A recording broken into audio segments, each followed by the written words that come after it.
In the tool geometry page, what we just accomplished was we set a tool geometry offset in X and in Z. If we look at our X-axis offset, it's set at minus 10 inches, 116 thousandths and 4 tenths. That is the physical distance from the tip of that tool at home to the center line of that spindle or part, which are one and the same. The center line of that part, because it's chucked in that chuck, is running concentric to the center line of that spindle.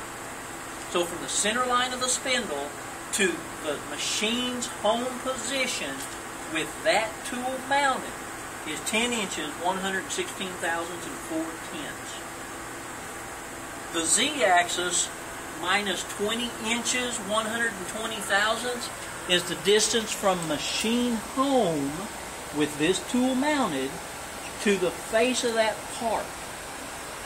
It's 20 inches, 120 thousandths. I'm going to give you guys one more physical, just right over there on that table, I believe, is a tape measure. Right over there by the Mazak. Could you grab that tape measure for me?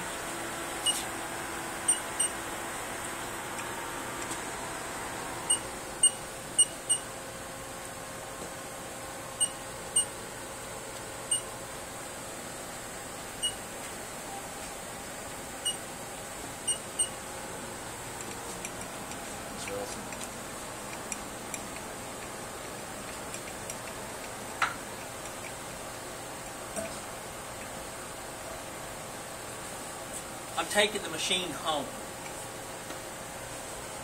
I'm going to show you guys physically with something that you can really understand. It's a tape measure. No rocket science here, right?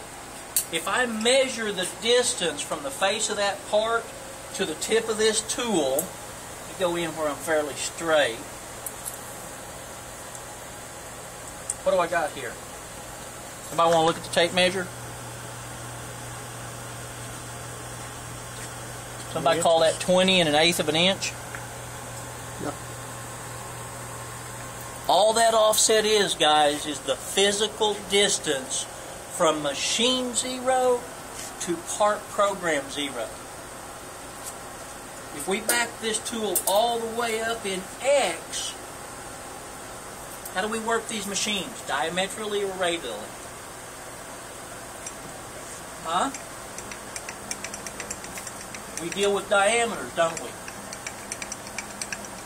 So if we physically were to measure the distance from the tip of the tool to the center line of the part, I'm getting just a little over 5 inches. What would that diameter be? A little over 10 inches. If I go to my offsets page, what's my X offset? A little over 10 inches. All we're setting here, guys, if we were wanting to be archaic, we could set our geometry offsets with a tape measure. Turning the diameter, measuring the diameter within a thousandths brings us accuracy, doesn't it? But all we're doing physically is telling the machine how far it is from machine 0 to part program 0. Now when I write a program, I write that program from part program 0. I call in that offset, and all of my movements come from the face of the part and the center line of the spindle.